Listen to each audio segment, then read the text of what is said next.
Cinema అయిన Maruti talkies cinema రివ్యూకు స్వాగతం. నేను మిస్టర్ బి. నా మాట సూటిగా ఉంటుంది, మ్యాటో క్లియర్ గా ఉంటుంది. వీడియో టాకీస్ రాజా. ఇప్పుడు రివ్యూలోకి వెళదాం. సాయిధం తేజ్ కొంత కలిసి వచ్చింది. ఆ పైన కష్టపడే గుణం, చాలా మంచి ప్లాట్ఫామ్ ని క్రియేట్ చేసుకుంటున్నాడు సినిమా ఇండస్ట్రీలో. ఆ ప్రాసెస్ లో తాజాగా తేజ్ పటాస్ సినిమాతో సర్ప్రైజింగ్ హిట్ కొట్టిన అనిల్ రావుపూడితో జతకట్టాడు. వీళ్ళిద్దరూ కలిసి సుప్రీం అనే సినిమాని రూపొందించి ఈ వారం మన ముందుకు తీసుకొచ్చారు. సాయిధం తేజ్ లో ఉన్న కంటెంట్ గురించి అందరికీ కూడా ఓ క్లారిటీ వచ్చేసింది. ఇక కమర్షియల్ పొటెన్షియల్ కి సంబంధించే ఓ బెంచ్ మార్క్ పడాల్సి ఉంది. మరి ఈ సుప్రీం మూవీతో సాయిధం తేజ్ ఆ ఫార్మాలిటీని పూర్తి చేసే అవకాశం ఏమైనా ఉందేమో మన సమీక్షలో చూద్దాం. సినిమా కథ విషయానికి వస్తే బాలు ఓ మామూలు టాక్సీ డ్రైవర్. చూడటానికి మామూలు డ్రైవర్ లా కనిపిస్తాడు, కానీ అతనిలో ఉన్న క్వాలిటీస్ అన్ని సుప్రీం మాస్ క్వాలిటీసే. అంటే రెగ్యులర్ తెలుగు మాస్ హీరోకి ఎటువంటి లక్షణాలు అయితే ఉండాలో అవన్నీ పుష్కలంగా ఉన్నవాడన్నమాట. తన కారు ముందర వెళ్తున్నప్పుడు వెనకాల ఎవడైనా హారన్ కొడితే హారర్ సినిమా చూపించేస్తాడు. నచ్చిన హీరోయిన్ కనపడితే పోలీస్ ఆఫీసర్ అయినా సరే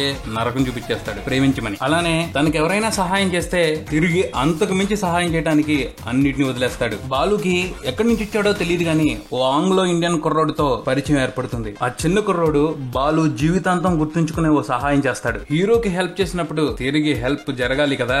ఆ కుర్రోడు జీవితంలో ఓ పెద్ద సమస్య ఉంది. 15,000 మంది జీవితం, 5,000 కోట్ల రూపాయల వ్యాపారం, అడుగడుగున ప్రమాదం. అలాంటి పరిస్థితి నుంచి ఆ కుర్రోడ్ని బాలు ఎలా బయటకు తీసుకురాగలిగాడు అన్నదే సినిమా మిగిలిన కథ. సినిమా విశ్లేషణ విషయానికి వస్తే దర్శకుడు అనిల్ రావుపూడి ఇంతకు ముందు పటాస్ సినిమా తీశాడు. పటాస్ సినిమా విడుదలవుతున్నప్పుడు ఎటువంటి అంచనాలు లేవు. విడుదల తర్వాత అనిల్ రావుపూడి తన డైరెక్షన్ తో ప్రేక్షకుల్ని సర్ప్రైజ్ చేసి పటాస్ ని సూపర్ హిట్ అనిపించుకున్నాడు. పోతే ఫస్ట్ సినిమాకున్న అడ్వాంటేజ్ రెండో సినిమాకు ఉండదు. ఆల్రెడీ అనిల్ రావుపూడి అంటే ఏమిటో అతని ఫస్ట్ సినిమా చెప్పేసింది కాబట్టి అతను ఏం చేయగలడో దృష్టిలో పెట్టుకుని ప్రేక్షకులు వచ్చే సినిమా మీద కావాల్సిన ఎక్స్పెక్టేషన్స్ పెట్టుకుంటారు. ఆ ఎక్స్పెక్టేషన్స్ ని సరిగ్గా రీచ్ అవ్వకపోతే తప్పకుండా తేడా కొట్టేసింది. కాబట్టి ఈ పరిస్థితిని అవాయిడ్ చేయడానికి మొదటి సినిమా కంటే తర్వాతి సినిమాలో ఎక్కువగా ప్రేక్షకుల్ని సర్ప్రైజ్ చేయాల్సిన అవసరం ఉంది. అంటే ఓ హిట్ పడింది అంటే ఆ డైరెక్టర్ కెపాసిటీ అంటే ఆడియన్స్ అంచనాకు వచ్చేస్తారు. తర్వాత సినిమాలో మీ అంచనాలకు నేను అందను అన్నట్టు ఐడియాస్ ఉంటే సూపర్ గా ఉంటది. కానీ అనిల్ రావుపూడి ఫస్ట్ సినిమాలో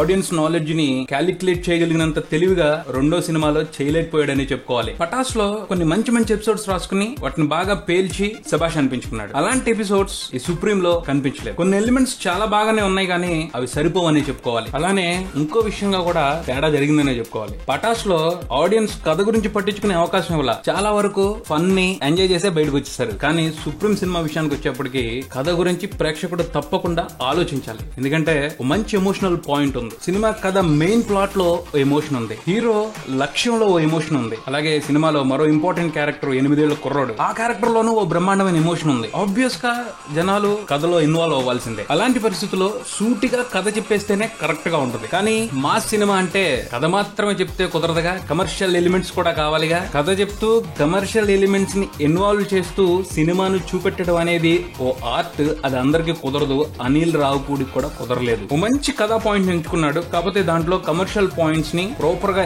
ఇన్వాల్వ్ చేయలేకపోయాడు. దాని మూలంగా కమర్షియల్ ఎలిమెంట్స్ దోవ కమర్షియల్ ఎలిమెంట్స్ అయిపోయింది, కథ దోవ కథది అయిపోయింది. దాని మూలంగా సినిమా చూసిన తర్వాత ఓ మిక్స్డ్ ఎక్స్పీరియన్స్. అన్ని ఉన్నట్టే ఉన్నాయి, కానీ ఏదో మిస్ అవుతున్న ఫీలింగ్. సరిగ్గా చెప్తే సూపర్ గా కనెక్ట్ అయ్యే ఎమోషన్ ఈ కథ పాయింట్ లో ఉంది. పాయింట్ గా చూసుకుంటే నిస్సహాయమైన స్థితిలో ఉన్న మంచికి హీరో తోడయ్యాడు, మంచిని గెలిపించాడు. రెగ్యులర్ పాయింటే అయినప్పటికీ చెప్పే విధానంలో వైవిధ్యం ఉంటే ఎప్పుడు కూడా ఎవర్ గ్రీన్ పాయింటే ఇది. ఈ సినిమాలో కొన్ని చోట్ల ఎమోషన్ ని చాలా బాగా ఫీల్ అవుతాం, కళ్ళం బట్టి నీళ్లు కూడా తిరుగుతాయి. కానీ దానికి కంటిన్యూషన్ ఉండదు. కమర్షియల్ అడ్వాంటేజ్ కోసం చేసిన ప్రయత్నాలు, వీక్ గా ఉన్న స్క్రీన్ ప్లే ఎమోషన్ ని ప్రాపర్ గా ఎంజాయ్ చేసే అవకాశాన్ని ఇవ్వలేకపోయాయనే చెప్పాలి. సినిమా ఫస్ట్ హాఫ్ ని పాటలో బెల్లం శ్రీదేవి కామెడీతో నడిపించేసే ప్రయత్నం చేశారు. బెల్లం శ్రీదేవి కామెడీ ట్రాక్ పర్వాలేదని మాత్రమే అనిపించింది, కానీ సూపర్ గా అయితే అనిపించలేదు. పృథ్వీ, ప్రభాస్, సీను మాత్రం బాగా ఎంటర్టైన్ చేశారని చెప్పుకోవాలి. కాకపోతే వాళ్ళు మెరుపు తీగల్లాగా అలా వచ్చి అలా వెళ్ళిపోతా ఉంటారు. ఇట్స్ అమేజింగ్, జింగ్ జింగ్ అంటూ వాళ్ళిద్దరు బాగానే సందడి చేశారు. సెకండ్ హాఫ్ చాలా ఎక్కువగా సీరియస్ మోడ్ లోనే ఉంటది. పక్కడ్బందీ స్క్రీన్ ప్లే లేకపోవడం మూలంగా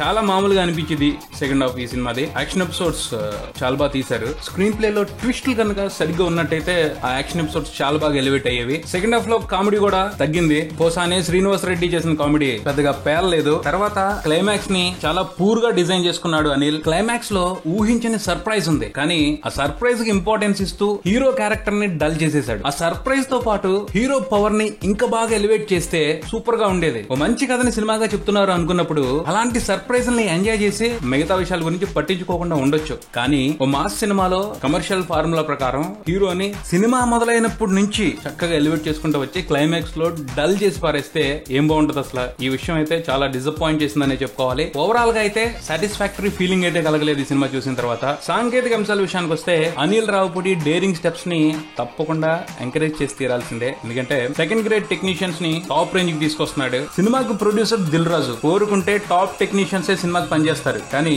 సాయి శ్రీరామ్, సాయి కార్తిక్ వంటి టెక్నీషియన్స్ తో అనిల్ పనిచేపించుకున్నాడు. అవకాశం ఇస్తే సెకండ్ గ్రేడ్ టెక్నీషియన్స్ కూడా మంచి అవుట్పుట్ చూపెట్టగలరు అని నిరూపిస్తున్నాడు. ఆ విషయంగా మాత్రం అనిల్ ని తప్పకుండా మెచ్చుకుని తీరాలి. టెక్నికల్ గా అన్ని విభాగాలు మంచి పనితనాన్ని కనబరిచాయని చెప్పుకోవాలి. నటీనటుల అభినయ విషయానికి వస్తే సాయిధం తేజ్ ఎఫర్ట్ పెట్టడంలో ఎక్కడా కాంప్రమైజ్ అయినట్టు కనిపించలేదు. డాన్స్లు, ఫైట్లు, పెర్ఫార్మెన్స్ తన పరిధి మేర చాలా బాగా చేశాడు. రాశి కన్నా ఇంప్రెసివ్ నోట్ తీసుకుందనే చెప్పాలి. కబీర్, రవికిషన్, రాజేంద్ర ప్రసాద్, సాయి కుమార్ సహా సినిమాలో కనిపించిన నటీనటులందరూ కూడా వారి పాత్రలు తగ్గట్టు బాగానే నటించారు. చివరిగా ఈ సుప్రీం సినిమా గురించి చెప్పుకోవాలి అంటే మొత్తంగా చూసుకుంటే సినిమా సాటిస్ఫాక్టరీ ఫీలింగ్ ఇవ్వదు, కానీ అక్కడక్కడ మాత్రం బాగానే ఎంటర్టైన్ చేసింది. కొన్ని కామెడీ సీన్స్, పాటలు, సాయిధం తేజ్ డాన్స్ ని, ఫైట్ ని బాగా ఎంజాయ్ చేస్తారు. సో ఎక్కువ ఎక్స్పెక్టేషన్స్ లేకుండా లిమిటెడ్ ఎంటర్టైన్మెంట్ కోసం ఈ సినిమాని ఒకసారి తప్పకుండా చూడొచ్చు. ఇది సుప్రీం సినిమాకి సంబంధించిన రివ్యూ. మరో రివ్యూతో మళ్ళీ కలుద్దాం. Subscribe and keep watching Maruti talkies. For me mister B and talkies Raja. Thank you.